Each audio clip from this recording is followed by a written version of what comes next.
It's so awesome that the two options were World Cups, women's soccer, or pop star. You know, it's like you gotta Shooting big. shoot for the moon. Right. Hi, this is Once to Watch Chef's Choice. I'm Abby Kenna. I'm Maddy Davis. Yes, you got it. I never know whether or not. Improvised. Yes. How are you doing now that we've talked for 10 minutes? I'm doing awesome. It's so good to finally meet you in person. I feel like we've been noodling on the internet for a long time. How did it even start? Was it me? I feel like it was me. I don't remember. I don't remember either. It could have equally been me, but I didn't realize that you were a New Jersey person until like a month ago. And I was like, oh, yeah. I knew she was cool.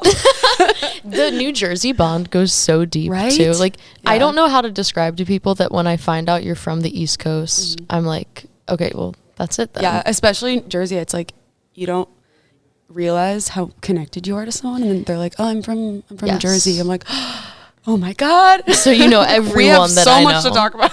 Yeah, and your parents live like 7 minutes away from my parents, which is insane. We are going to capitalize on that at some point. We will. Yeah. I'm going home in a couple of weeks because my producer is in Asbury Park.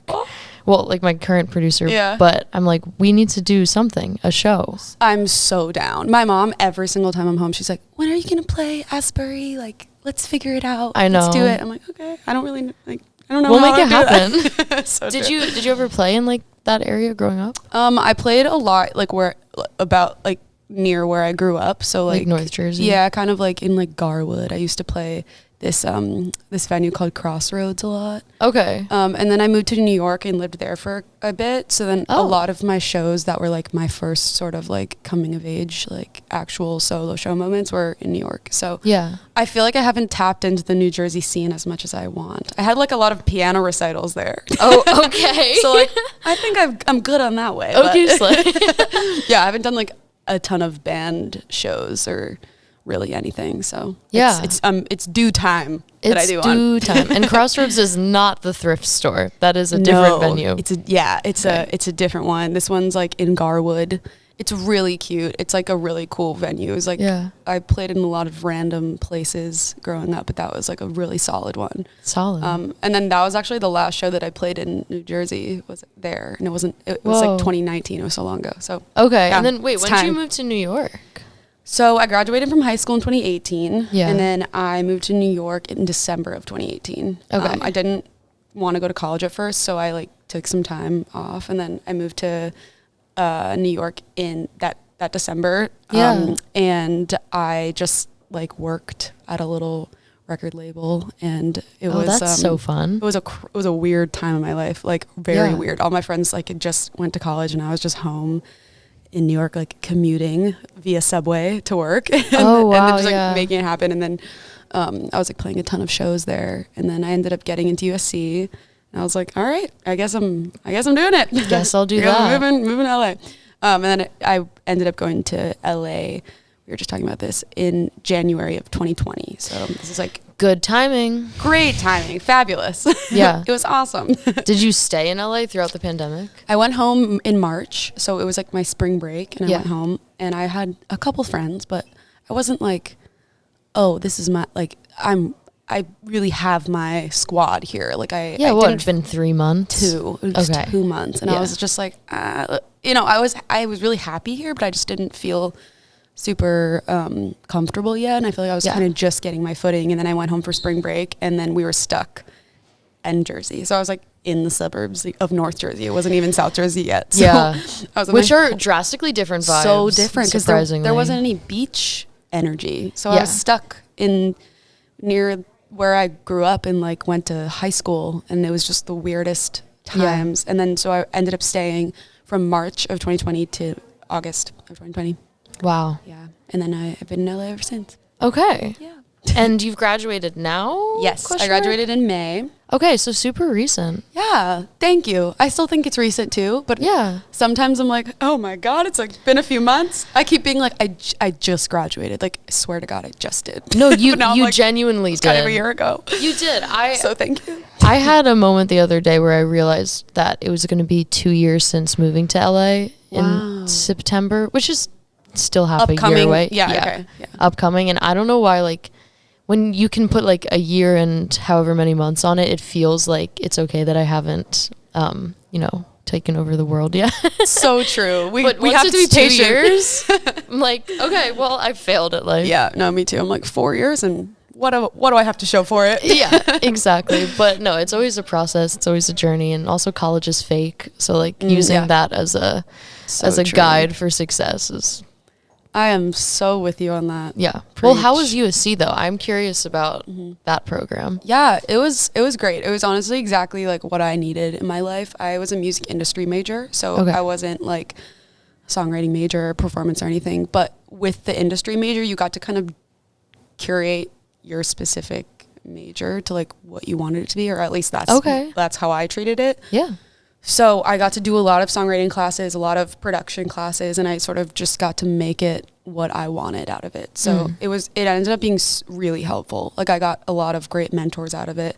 Obviously made like incredible friends that are just the most talented people ever. Yeah. Because it's a small program, right? Yeah, it's quite small. So a lot of like the years ahead of me and the years behind me, it's like all of us were just like sort of a little bubble. So Yeah. it was great. A great time, like time and place of meeting people was just awesome. And then, yeah, I got to like, honestly, I didn't really delve into the education part as much as I should have until. What do you mean by the education part? I just like, I have just a hard time in like a typical classroom setting, and I always have in my life. And it just took me, I would just really be like, okay, today I'm going to pay attention. And I would literally just be like a student today. And I would get there and I'd have my notepad, and then I'd just be in my own world. Like I would have no clue. And then 2 hours would pass and I'd be like, oh my God, I have no idea what just happened. Like, so I was just not very good at school. Yeah. I did well. Like I was able to really like, it was a good program because it was like people like me. It was for, no one was like your classic like academic nerd. Yeah, in it was Thornton, for we were people all, like, with artistic minds. Exactly. So a lot of my professors were just really cool about that, and a lot of them I still keep in touch with and are just like really great people. So it was really awesome. Yeah. I think it also, and I mean this in a great way about the program, but it allowed me to have, it's actually sounding really bad, but say it. It sort of allowed me to have like one foot out the door the whole time, where I was like, okay, I don't need to be like neck deep in schoolwork the whole time. Like it was like I could be enrolled in like, a number of 18 credits and still be able to be like, and I'm going to do a session every single day this week, and I'm going to have an internship, and I'm going to like have a job. It was like I still was able to do a lot, which I wanted. I didn't want to like be in school and then be like, okay, this is all I'm doing. Like all I am right now is a student, so like do not treat me like a professional. Like I was like, I really want to like perform, and I want to do sessions and write and do work and actually be an artist in LA and not just be a student in LA. Yeah. I wanted to be primarily an artist. So it was really funny. Every time I like had some conversation with like any industry person, they'd be like, oh, you're in school. I'm like, but if I would drop out. But if you gave me a reason. No, I would literally say that, and all of them would be like, good girl, just you're almost done. And I'd be like, come on, please. Come on, just give me a reason But to I go. ended up I literally would walk home from school every day and just be like, I could drop out today. This could be the last class I ever went to. Yeah, but I didn't. I never did. I'm very proud of myself for that, because You should be, yeah. I hovered over that leave of absence button all the time, like once a month at least. Yeah. And I'd be like, what would happen if I What would took my a leave mother of say? absence? I know. I would be like, what would my father say? But yeah, I ended up sticking it out. Yeah. Here I am, a graduate. It sounds like you did it in a good way, honestly. Depends on who you ask. Well, yeah. But I don't know. Berkeley, which is where I went, is like kind of incestual in a bad way, where like it's very collaborative and the community's very tight knit and people kind of follow each other to the different cities. But then you like never break out of the Berkeley bubble. So then there's these like groups of alumni that are just like helping each other. But at some point it's like, okay, what did we even do if you take away Berkeley? Yeah. So I get that. I honestly feel like schools sort of have that. It kind of separates you from like you need to separate yourself from the school and the work and like, the industry, which like I feel like you've definitely done a great I mean, like Thanks. I didn't know what school that you went to coming in, you know. It's not like, oh, Abby, like I don't keep Berkeley alum in my Instagram bio. No, me too. I'm like down to chat about it, and I love you know, when I meet people that are like, oh, I'm like, you know, I'm a freshman at UC. I'm like, oh, that's awesome. You know, it's great to chat about it. But I think a big thing is like, if you confine yourself to just the school that you went to, then I feel like you're kind of limiting yourself, because it's like you should be meeting people all over the place. And also while I was in school, it was like I didn't want to just interact with USC people. It was like we're in the most artistic musical city in the world, arguably in the world, and we have so much access to just people that are incredible artists and creatives. And if we're just limiting ourselves to the people who can have the resources to put yourself through school, or you know, whatever the case may be, then I think that you're doing yourself a disservice. So both overwhelming but extremely like open opportunity to be here at such a young age. Absolutely. So right there with you. Right there with you. In the scope of your degree, you said you were doing like production and songwriting and industry stuff. Yeah. When did you start putting your own stuff, your own songwriting into that? Honestly, that came first. That awesome. That was always sort of what I wanted to do. I've been like in music since I was very young. Yeah. My mom was a piano teacher. Oh, cool. And a guitar teacher, and she also was a recording engineer for a bit. So, oh my God. Like while I was in middle school and early high school. She sounds awesome. She is great. She's just, she's the man. Like, I love her. So I can definitely credit her for like a lot of my early experience, actually all of it. But yeah, so she taught my sister and I how to play piano when we were very young, and then we took lessons and all that stuff. And then my sister is 2 years older than me. Mm-hmm. She's also an artist. Cool. And she, I just wanted to be like her and do everything that she did. Yeah. And so when she was, I think 8 and I was 7 or something, like I was 7 and she was 9, I don't know, something like that. She was like, I'm going to sing for the piano recital this year. And I was like, what do you mean? Like, what? That's an option? Yeah. So then she sang, and I was like, that's so cool. So then the next recital 6 months later, I also sang. So I was like, this is also what I like to do. And she was like, what? Cool. But yeah, no. So then because of her, I just sort of started singing, and then it came, I was always like the most interested in piano and like getting better and practicing. Like I just liked it a bit more. And my sister's like all around just an incredible artist in just every way, like visually, musically, everything. Right. So she had like a bunch of different interests at the time. Yeah. But mine was so specific. It was like, I play the piano and I play soccer. And like that's all. The path was clear. The path was so clear. And literally now in my life, I play soccer and I sing and play piano. So I'm like, great. I was not so far off when I was 7. But yeah, so I started when I was really young, and then I was able to, I definitely got caught in the like, was your town in New Jersey like this too, where it was like everyone was just a athlete? Everyone was an athlete, specifically softball was really? The thing. Yes, because our girls softball team went to the World Series. That is so cool.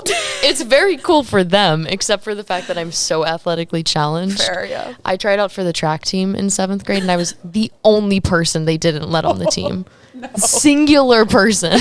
That literally was so like 100 so sorry kids. To bring it up. That's really funny. So yes, anyways, you were saying. So yeah, no. So my school was obviously we weren't World Series. No, but everyone was just an athlete. Like that was the thing. Like there wasn't a ton of emphasis around the arts in my town growing up. Yeah. Looking back, I guess there was, but specifically with music, it was like musical theater, and that's it. And I that wasn't really my path. Mm-hmm. So I was super in the sports world for a minute, and then I was a goalie, a soccer goalie. Nice. And I was like pretty good. I was not bad. I was, I kind of was great, but I would, every time I'd let a goal in, I would cry. Like literally like tears on the field. And like one of my best friends, Natalie, who was on my team, she's still one of my best friends, and she was like the first defender, and she would always like go in and get the ball from the goal and be like, you got, like, you're okay, you're fine, you're good, you're good, you're good. And I'd be like, okay, yeah, I'm good, I'm good, good. And then one year it just clicked and I was like, I think I'm just like too emotional for this job. I'm like, sensitive. I think I'm a little sensitive and I like love to write songs. And it was like always sort of, when I was like 11, I was like, I want to be a pop star. Like, and I remember people being like, you're going to grow out of that. You're not going to always want to be a pop star. And I was like, that's not true. Like, I'm going to be a pop star. So I kind of accepted that more when I was, I think, like 13. And I was like, I don't think sports are like my calling. Like, I don't think I'm going to be in the Women's World Cup. Like, I think I can gracefully let go of that dream. Yeah. And I think I want to focus like wholeheartedly on music. And I made that decision when I was like very young. I think I was like 13, 14. It's so awesome that the two options were World Cups, women's soccer, or pop star. You know, it's like you gotta shoot for the moon, right? Yeah, and that's always what I did. I don't know. I don't know. I feel like when you're young, it's like, well, obviously I'm gonna be like incredibly wealthy. Like you just like have these I'll be fine. Yeah. Unrealistic expectations for yourself, and I clung on to those too that were quite big. No, it's great. And then when did you first start releasing music? My first song, you can't find it anywhere now. Nice. But I maybe if you really dug for it. But my first song came out, I think it was the end of my freshman year of high school. Okay. Yeah. It was That's really early. Yeah. Did you produce it? I did. Nice. Yeah. It was called Break You Down. Whoa. And I wrote the piano. It was great because my mom had the recording studio that she was an engineer at, but her and her business partner at the time like built the studio from my basement. Okay. Growing up. So it was nice because I was just there. So it was great. I got to like record and do everything there. But I didn't really know like what production was back then because I was like so young, but I wrote all the parts for it and I would just be like, this is what you have to play. And it would be like, whoever was there, I'd be like, do this. And then I played the piano and whatever. But you MDing your own session. Yeah, I kind of did. So but I didn't realize it. Like I remember my mom always also being like, you know, like when Bruce Springsteen records, he's in the room and he's like telling the E Street Band exactly what to do. Like he's saying, this is what you have to play. This is how you play it. Like, this is what I want to hear. And he's like really, like articulating specifically what he wants. And I remember my mom telling me that I was so young and I was like, I'm going to do that. Like I really was in the room. Like, yeah. And it was like, what, like I had no grounds to stand on to be like bossing people around at that age. But that was my first song that I put out. I think I put 2 out in high school. Okay. Both quite mid. But that's how it goes, you know. But when you're 14, you're not going to be actually, you know, people do Some it. People but it wasn't me.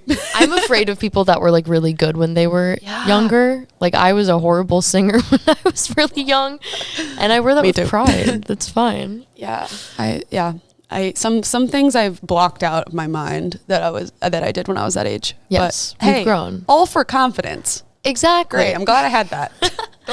Well, if someone were to listen to your music now, what is the song you would want them to start with to get to know you?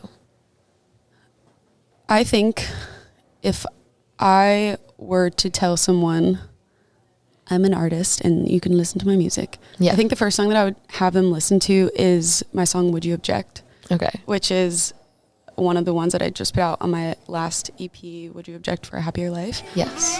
You pause a congregation, say that you've been so patient, but tell me that I'm making a big mistake.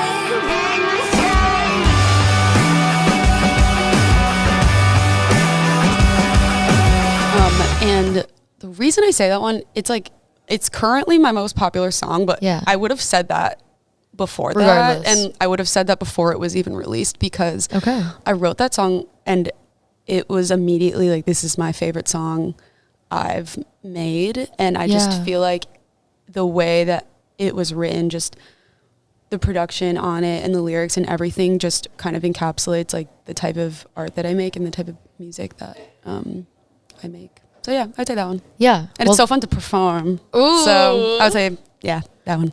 Okay, so just all of the things make it like the perfect intro. Yeah, because it's like, it's got the sort of like sad acoustic entry. And then it also has the like rock drop moment. Yeah, it totally explodes. Yeah. So I feel like with that one, it's like some of them only are like one way to me, where it's like, oh, this is like a little bit happy. This is a little bit like, woo, you know, this isn't super sad or anything. Yeah. And then some are just really just down the middle, like, okay, this is like a little sad, you know? So I feel like that one has both sides. It's got like, the full spectrum of Maddy Davis. So then if you hear something that's like on the sadder side, you're like, okay, cool. This is like the beginning of Would You Object? And if it's the like, it's something that's a bit more rocky, they're like, oh, this is like the chorus. Yeah. So if you like it, you'll like everything else. Yeah. Basically. I would think so. You never know, though. You never know. It's the one I've been telling people to start with. So. Really? Yeah. That's so nice. Literally 5 minutes before you got here. Cool. That's so nice. Yeah. Well, walk me through the writing. How long ago did you write the song before you released it? I wrote it about 2-ish years ago. A little bit over 2 years ago. And I wrote it over Zoom with my friend Maddy. Okay. Boy, Matty. Love this. Yeah. He and I like co-produced and wrote a lot of my music together. He was in Phoenix at the time though, so everything was over Zoom. Mm-hmm. And it was like quite an interesting dynamic because I knew him for years before that too. And then we started writing together a decent amount. So we kind of just had this really great synergy when we were writing. And we just had, I don't know. We just had a great sort of rapport, and we knew what the other person was going to say before they said it. And it was great. Yeah. And we still do. We still make music together. So it's great. But he and I were making that song, and he played that guitar part that starts the song out. And it's funny because both of us, I guess I'm like I'm not really a technical musician in any way. I grew up playing piano, but I can't read notes. I'm not. You're more great. like a bite ear pianist. Yeah. 100%. Like even with theory stuff, I'm like, I can play the chords, but I don't know what I'm playing. Okay. And with guitar, it's similar. But I don't really know what I'm doing, but I just don't have the patience. Once again, I'm not good with learning. So like, I don't have the patience to learn anything. So then, it just is a lot of trial and error. But Maddy was a similar way. He would just kind of like play things and be like, I don't know what this is. And we'd be like, what key is this in? And neither of us would have a clue. You're like, because sounds dope. He was just playing a chord. Yeah. And so we started playing that, and I was like, that was so good. And the way that we would do it is he would like record something, and, we would use this thing called audio movers, which is, have you used it before? Yeah. Yeah. So it's like, then I could just hear everything that he was doing on his end. And then I would have a session pulled up on my side, and he would have one pulled up on his side. Cool. And then so I would just mute myself and like write. And with that guitar part, I literally wrote the entire song in like 45 minutes. Wow. Like all the lyrics. Cause it was like, I had this idea of like, I was in this relationship. It always starts that way. And I was just kind of this person was very I didn't know really what they were going to do ever. Like they were very unpredictable. Yes. Well, okay. I couldn't think of that word. That's okay. They were extremely unpredictable. So I had this one thought, and I was like, if I were to like get married right now, would they object at my wedding? Would they be like, I object, you know, because it was like something that they would do to try to be like, oh, I'm so romantic. And I'd just be like, you're ruining my life, you know? So I was just wondering that, but it was sort of in like do I want them to object? Do I secretly hope that this is what happens? Do I need someone to be on the other end being like, you're making the wrong decision? So I had that idea, and all the lyrics just like came out really fast, which is always sort of, I know that's a good thing when it's like, oh, I wrote this really quickly. When I'm like extracting it out, I'm like, this is the worst thing I've ever done. Like, yeah, because you're scrutinizing every single line. Yeah. Like, do you feel like the ones that you write quicker are better? Yes, unfortunately, because it doesn't happen very often for me. I don't know. Is it common for you? Not really, no. Okay. Yeah. Yeah, I have like 2 or 3 songs that I've written like all in one go, and it just feels right. And like, I don't even edit most of it. Yeah. Because it's usually like the breaking point songs though. And it's like the rawest version of it. Yeah. Yes, when I need someone to stand up at my wedding and yell at me. Yeah, right? Yeah. So for the writing for that one too, it was just, I needed to really put myself in this position, and we wrote it, and then we like orchestrated that drop part in the middle, and then it was honestly all done. Like what you can hear today is pretty similar to what the first demo sounded like. Okay, very cool. There was just, we like fixed a little bit of structural stuff, and then I always like re-record live drums. Yeah. My friend Becca Webster.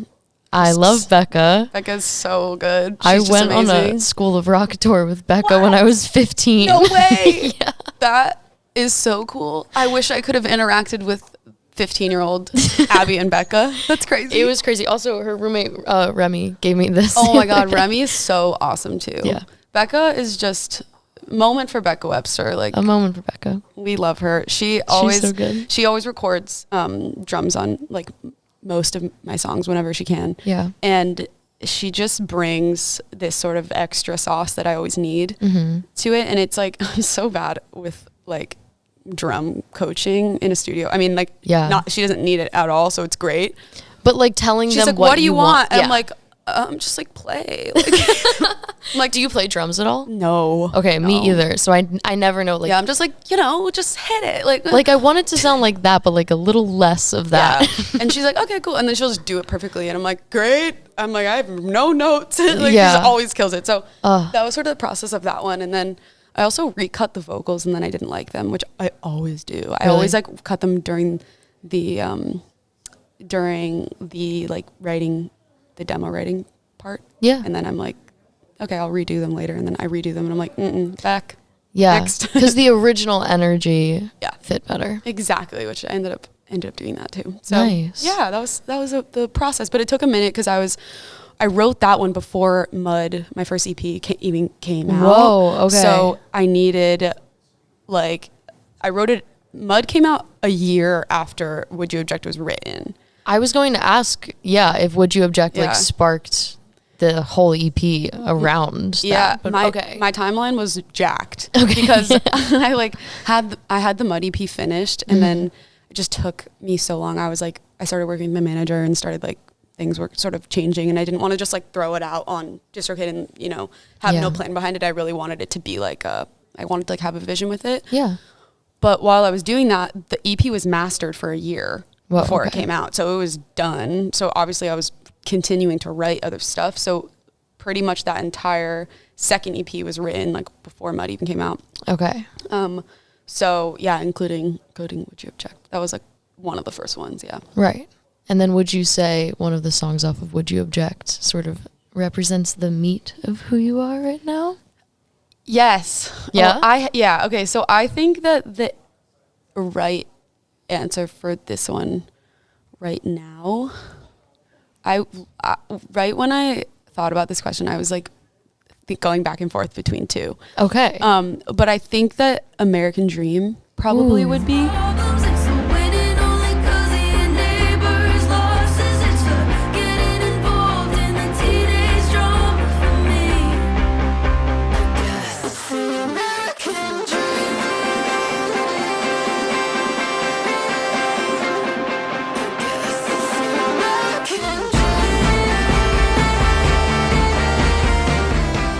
I think partially I'm biased because it was the last one that I released. So I'm it's the most me, and also it was the most recently finished one. Sarah Caden from Kid Sister, also what band incredible Becca's band, a moment for Kid Sister too. Sarah Caden produced that with me along with Maddy. So it was me, Sarah, Maddy, and then our friend Koa. Cool. And we finished that. I had another song that was going to be the last song in that EP, and then I last minute was like, I'm gonna switch it. Ooh. I'm gonna change it. And then I was like, I'm gonna finish American Dream, and I got Sarah on board. I was like, all right, we have a month to finish it. And she was like, okay, thanks. And you did that. And we did it, yeah.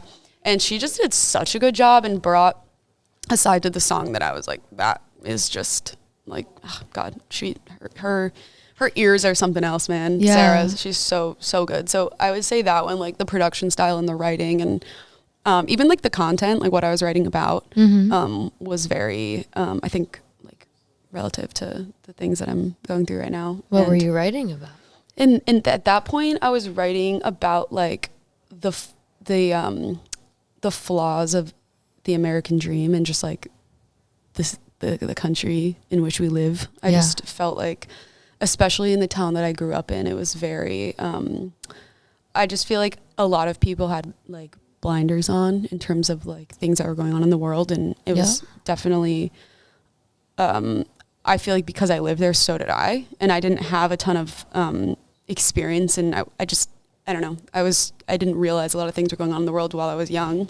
Yeah. And then I got older, and a lot of things I was like, wow, the way that people care so much about money, and like the way that a lot of people like would do anything to have their status and their reputation just be, they put it that as their most important thing. Yeah, it's like image before substance always. 100%. And it was always like, there's a line about like a gossip line about like, oh, like her kid's in therapy. Like, cause I've been in therapy my entire life basically. And I was like, I always felt like I was like the kid that was like, oh, did you hear her kid's in therapy? Like, because that's apparently such a real blah, blah, blah. thing. Yeah. And I was like, what? Like, why are we like talking about children that way? Like, it was like a very, it just, I don't know. It was just sort of like a commentary on, like just the social, I don't know, just like social dissonance kind of. Yeah. Yes. Yeah. That's a fantastic word. Yes. Yeah, totally. It was like, it's definitely that. Like, I just, I was just discovering things for myself, and I was like, oh my God, that's so crazy and that's so crazy. So yeah. Yeah. I mean, I feel like you're like 23, right? 24. Okay.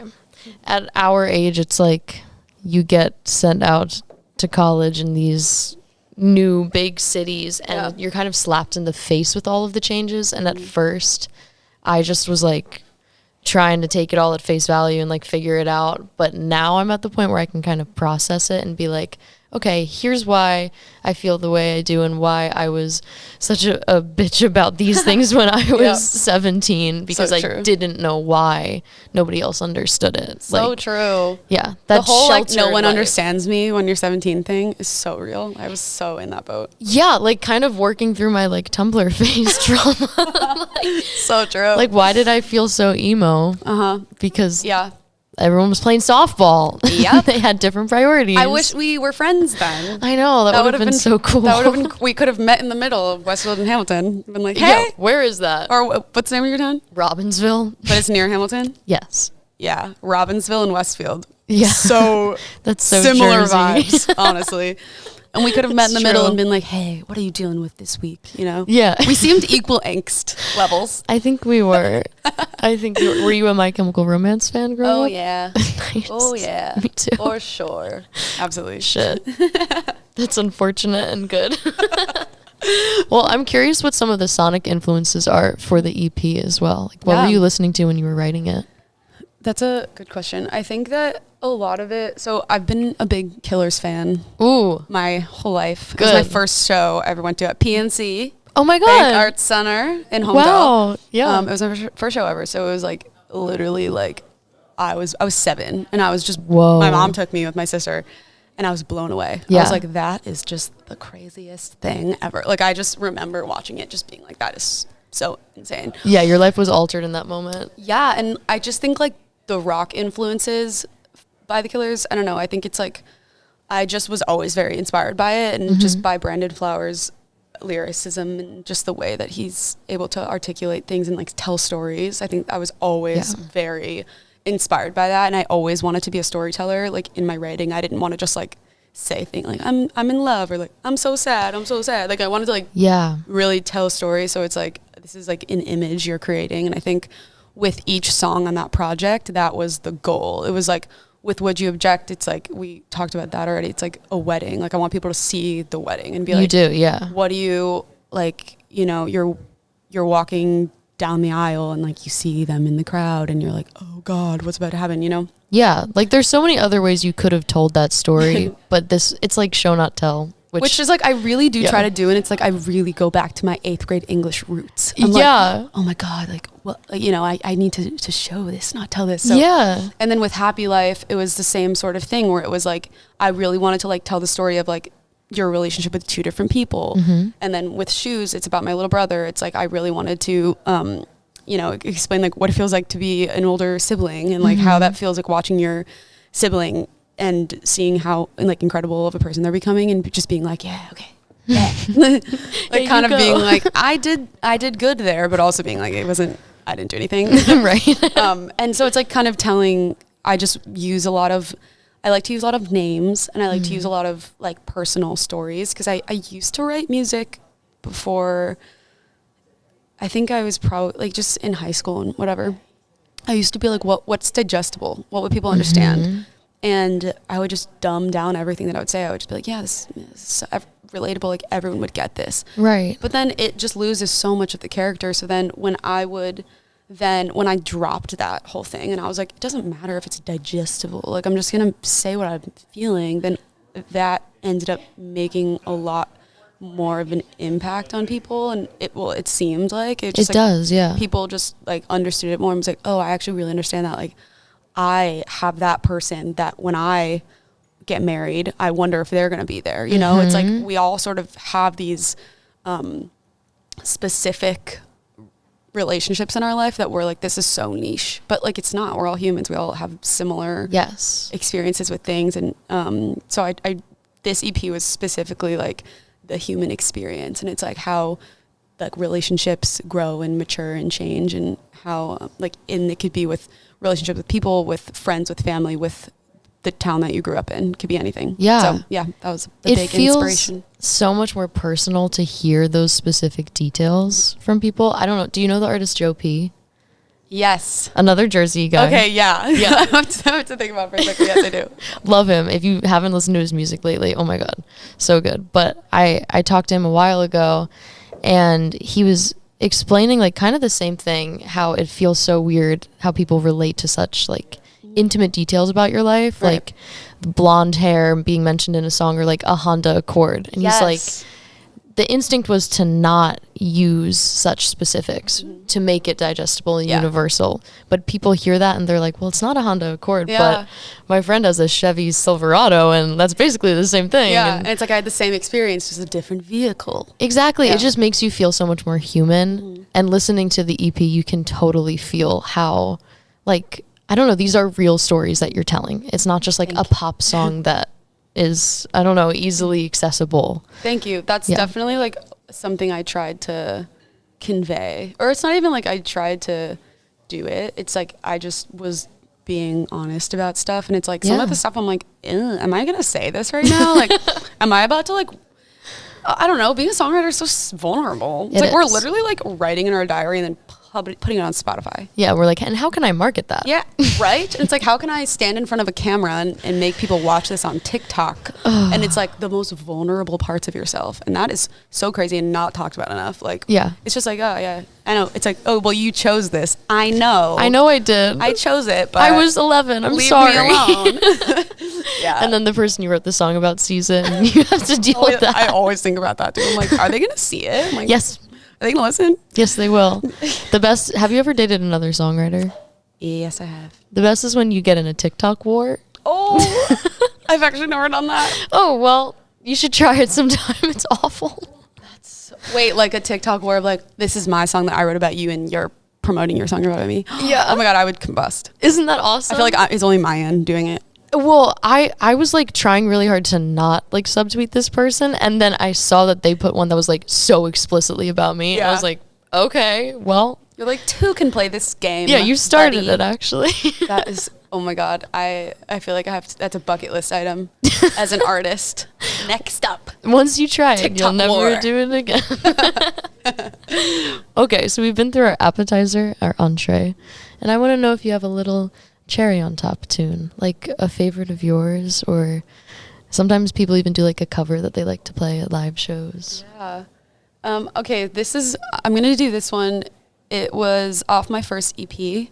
It was the second song of my first EP, Mud. And it's a lot of times a song that I start with in my sets. Oh, cool. Because it's like fun. It's called Sally, I Met a Boy. Cold when I was alone.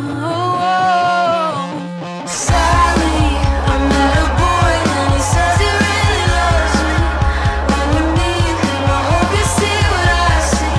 I hope you think that I'm doing the right thing. Yes. And it was also a really quick one to write. I wrote it quite fast. Yeah. And Sally is my sister, my older sister. And it was basically just at the time of writing it, I was like, I keep meeting like boys. Unfortunate when that happens. And I kept being like, no, they're great. They're awesome. And she would be like, okay, we'll see.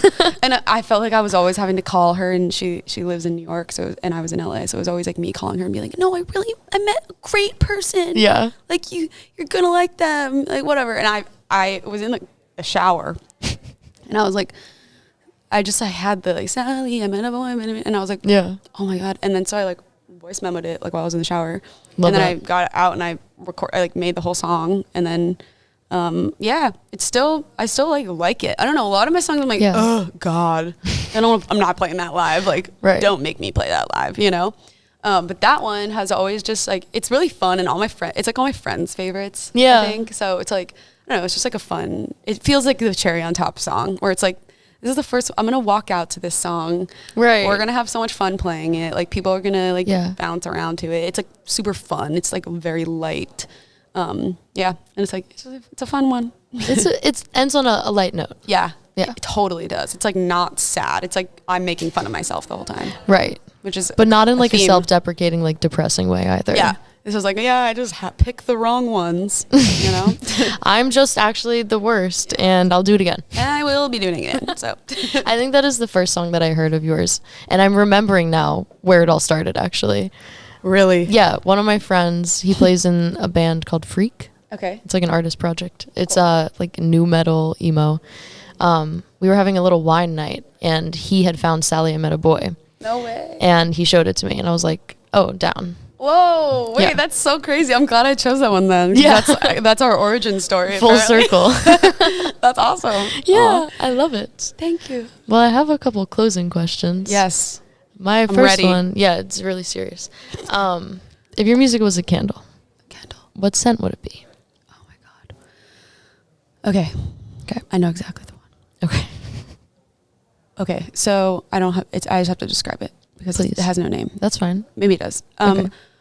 When I was a child, we were moving into a home that smelled of wood. Like it was like very new housey wood smell. Like plywood? Yeah, it was like plywood, and I think like maybe drywall smell. Ooh. But it's not, it's like the house was done and we moved in, and it still smelled like that. Like it just had the wood, new house, like woody smell. Yeah. Like not like you're in a forest. It was like you're in the goddamn suburbs. You're in the suburbs. Yeah. There's sawdust in the air. There is sawdust in there. And I think that's sort of, I feel like that would be the scent. That one right there. And then maybe like a little bit of a hint of laundry. Ooh.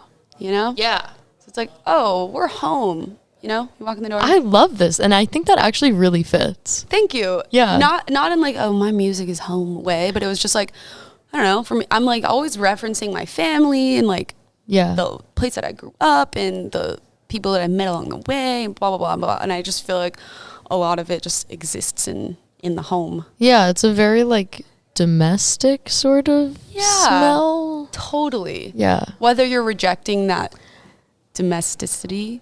Ooh, yeah. Is that the word? I think you got it. Great. I'm going to run with that.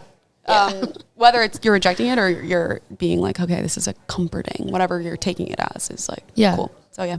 Is what it is. That's my candle. I love it. Okay. Well, I also want to know who your ones to watch are, other than Kid Sister and Becca Webster. Okay. Cool. Yeah, no, definitely going to say them. Okay. DJ Dave.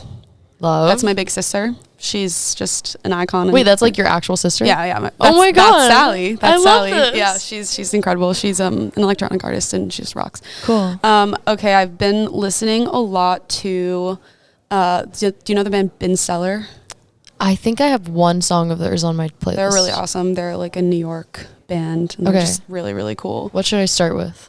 I really like their song Manhattan Youth. Okay. It's really cool. They're like New Yorky, and I know one of their members. Really, really cool. Cool.